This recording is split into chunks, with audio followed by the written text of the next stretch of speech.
I just scarfed down like 3 bites of enchiladas, so I'm not responsible for any burping that takes place up here when I'm talking about. So tonight, Carolyn asked me to talk about gratitude.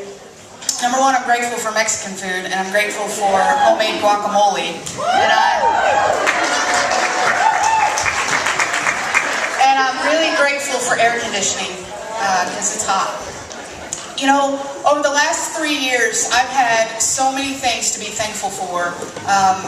I mean, the list just goes on and on. I could write a book about it, but I am writing a book about it. So, but tonight I want to focus specifically on one area of something that I am truly grateful for, and that is weight loss. A lot of you know my story, and a lot of you don't, so kind of want to fill you in on that. In 2008, I was 25 years old, 5'2", and I weighed 330 pounds. And I wore a size 30 pants, size 30.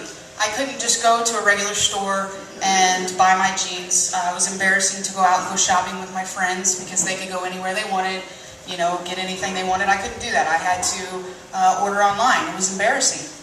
It was hard for me to fit in theater seats. Went on vacation once and had to ask the flight attendant for a seatbelt extension. That was an all-time low for me. That was extremely embarrassing. Walking up the stairs just to get to my house, I was out of breath. And I was miserable. I was a miserable person. And my obesity, for me, was a way of protection. It was a way to hide myself from people, a way to hide myself from the world. I grew up as a child, went through some sexual abuse, had abandonment issues with my dad. He was an alcoholic. He was in and out of my life. And so that was a way to build walls up, I guess you could say, and keep people from hurting me. But at the same time, the more I built those walls up through, you know, turning to food to fulfill my emotions, the lonelier I got. I was desperate inside for somebody to help me, but I was too afraid to let people in to help me. And what I had to do, I had to deal with the heart issue. I had to deal with what was really going on inside before I could really start to grasp life, before I could really live. And I have a little cousin who I'm really close to. He's been an important part of my life since the day he was born. And I asked him one year what he wanted for Christmas. And he looked at me and he said, "I just want you to be skinny enough to ride a roller coaster with me." Aww. Well, it broke my heart because he wasn't asking for material things. He wasn't asking for the latest video game. He wasn't asking for the latest toy. He wanted me to ride a roller coaster with him, and I couldn't do that. So I thought, okay, this is it. I'm going to get it together. And the next year, I didn't get it together. I asked him, "What do you want for Christmas?" And again, he said, "I just want you to ride a roller coaster with me." I couldn't do it anymore. I knew that I had to do something. And you know, God puts those people in our lives in just the right time. And I remember I was praying for a mentor. I was praying for God to send somebody to walk alongside me to help me. I knew I couldn't do this on my own. And he showed up. And this lady showed up in my life and started to walk beside me. And I was going through this really tough time in my life. And I remember she called me one day and she said, "Why don't you just get up, go outside and go for a walk?" And I thought, okay, you know, what do I have to lose by getting up and going for a walk? So I did. I got up, I went for a walk around the parking lot at the apartment complex, and it was nice. It wasn't much. It was simply around the parking lot, but it was something. The next day I got up and I did it again. And then the next day I did it again. And over the course of time, that turned into walking 2 miles a day.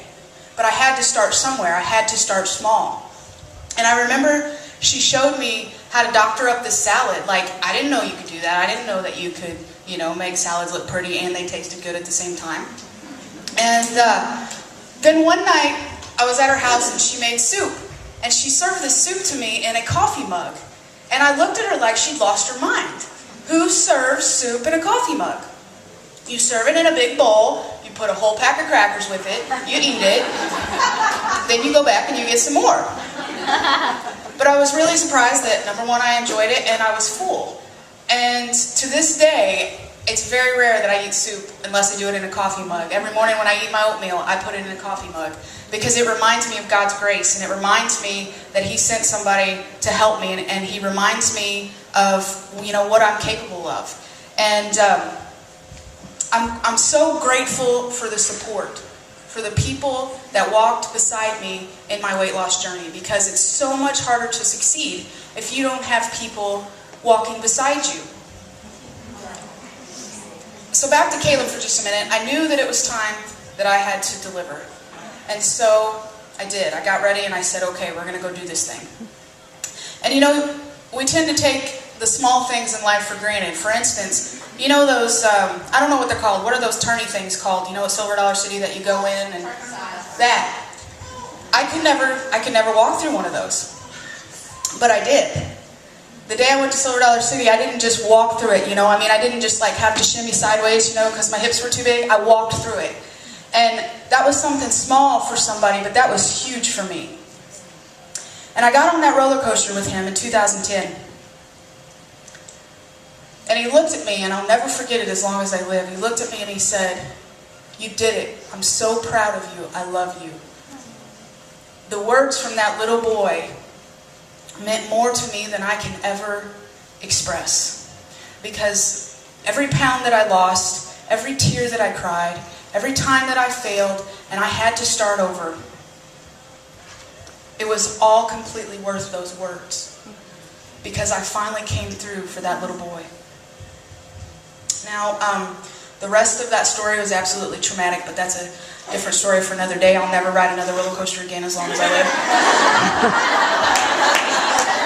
Just picture me like this the whole time, because that's how it was. But I did it, it's over, it's done with, and he hasn't asked me again, so we're good. I brought something today that I wanted to show you.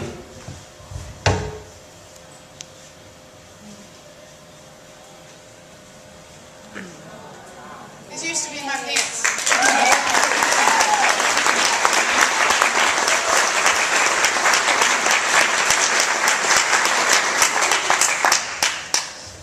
I used to wear those every day. Here's how cool God is, okay? In 1994, I was in a life-changing car accident at 10 years old. I was told that I would never walk again. In 2008, I weighed 330 pounds. And in June of 2010, I ran my first 5K race.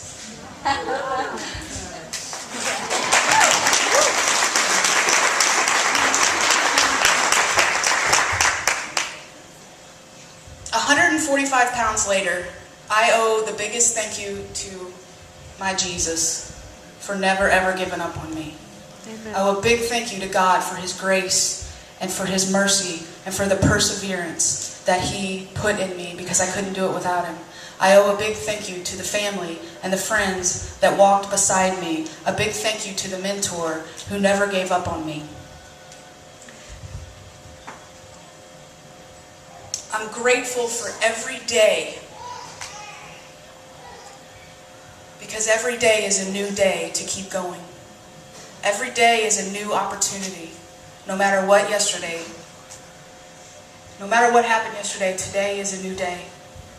And I want you to know that today is your new day and that you can go and do your life. Thank you.